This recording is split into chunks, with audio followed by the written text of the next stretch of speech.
You want God to make it obvious. You want skywriting, big letters, His name, across the clouds, no ambiguity, no room for your anxiety to rewrite it, because you've been wrong before. You've felt the butterflies before.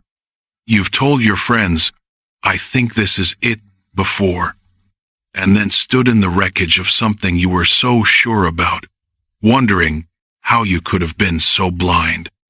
So now you're standing at the edge of something that feels different, quieter, more settled, and instead of relaxing into it, you're bracing for it to fall apart, waiting for the sign that never comes, interpreting God's silence as warning when it might actually be peace.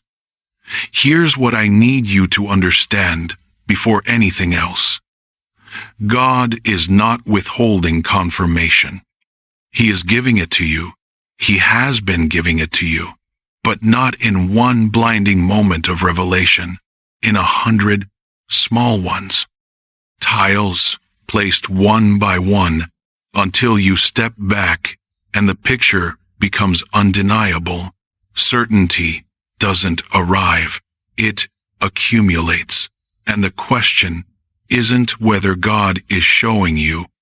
The question is whether you know how to read what He's already placed in front of you. Let me show you what those tiles look like. The first tile often arrives on an ordinary day, a Tuesday, a Saturday night. You didn't plan it. You were tired, or stressed, or something cracked open an old wound, and suddenly there were tears, and He was right there, and you couldn't hide. And for a split second, every nerve in your body fired the same warning. This is where He pulls back. This is where He sees the real me and decides it's too much. But He didn't pull back. He moved toward you, not with a speech, not with a rehearsed response, with presence.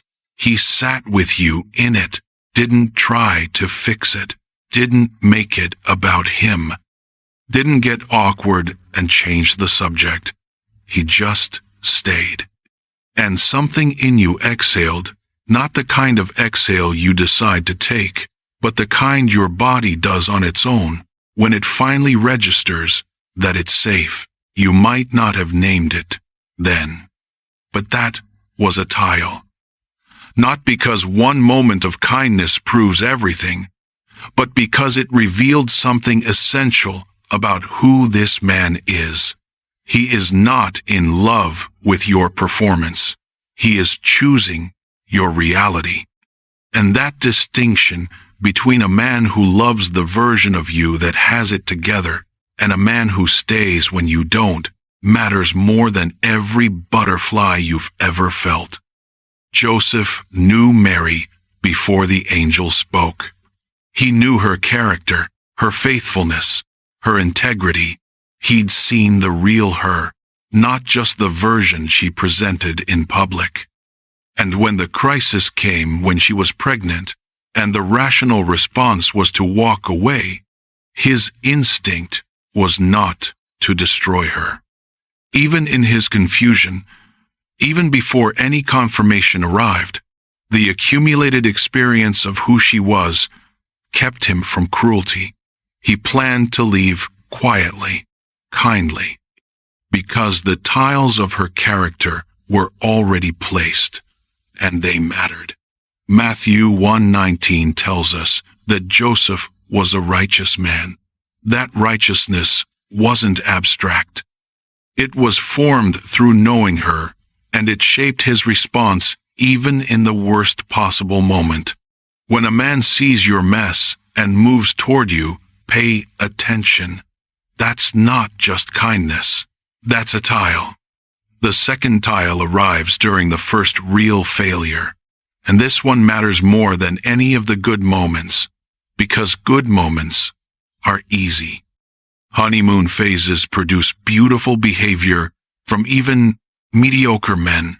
The tile that changes everything is what happens when he gets it wrong. And he will get it wrong. He'll say something that lands like a wound. He'll forget something that mattered to you. He'll be insensitive at the worst possible moment. He'll disappoint you, not because he's a bad man, but because he's a human one. Watch what happens next. Does he deflect? I'm sorry you feel that way. Does he minimize? You're overreacting. Does he redirect? Well, you did this last week. Or does he do the rarest thing, sit in the discomfort of having hurt you and say, I was wrong. I see how that affected you. I'm sorry. What do I need to do differently? No but. No redirect. No making you feel guilty for being hurt. Just ownership. That tile reveals the foundation. Because you are not choosing a man for the good days. You are choosing a man for the worst days. For the fights at 11 at night. For the misunderstandings that could calcify into resentments. For the seasons where the relationship isn't romantic, where it's hard and grinding, and one of you needs to be humble enough to break the cycle. Gideon needed confirmation too, not once, twice. He laid the fleece before God. If you're really in this, show me. And God honored it.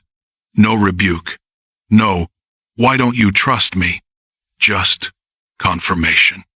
Then Gideon asked again, reverse the fleece, and God honored it a second time. Judges 6:30, 7-9. Why? Because God understands that certainty builds through repeated evidence. One answer wasn't enough. Two was. And the asking wasn't weakness, it was the building. Watch for the pattern of ownership, not a single instance. One apology could be performance. A pattern of accountability over months, that's the tile that transforms the mosaic.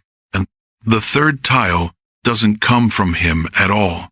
It comes from someone who loves you. Not your excited friend who hypes every man you mention.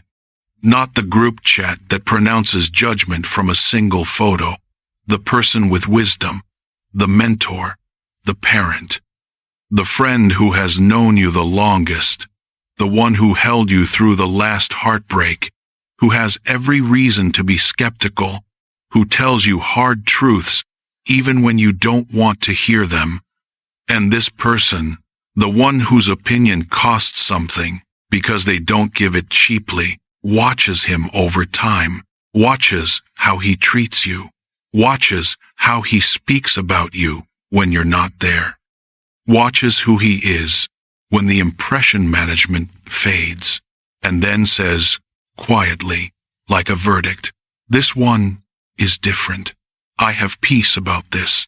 Something breaks open when that happens. Because your own perception is compromised, not because you're foolish, but because you're invested. You want it to be right, and wanting distorts seeing. The outside observer has no butterflies clouding their vision, no emotional stake. They see what you cannot.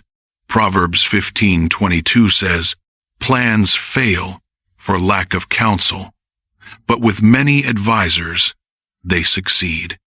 Not one opinion, many. And succeed here doesn't mean feel good about your decision. It means the plan actually works, long term, in reality, not just in your heart. Joseph didn't act on the tiles alone. He received a dream external confirmation before he moved. Matthew 1:20. The tiles of Mary's character were already placed. But the dream was the outside voice that said, what you've been sensing, it's real. Move forward.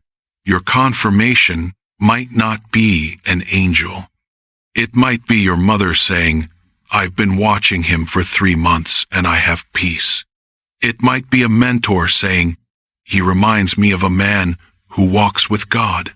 When wisdom confirms what your spirit has been quietly building toward, that is a tile you cannot manufacture, and it carries more weight than every feeling combined.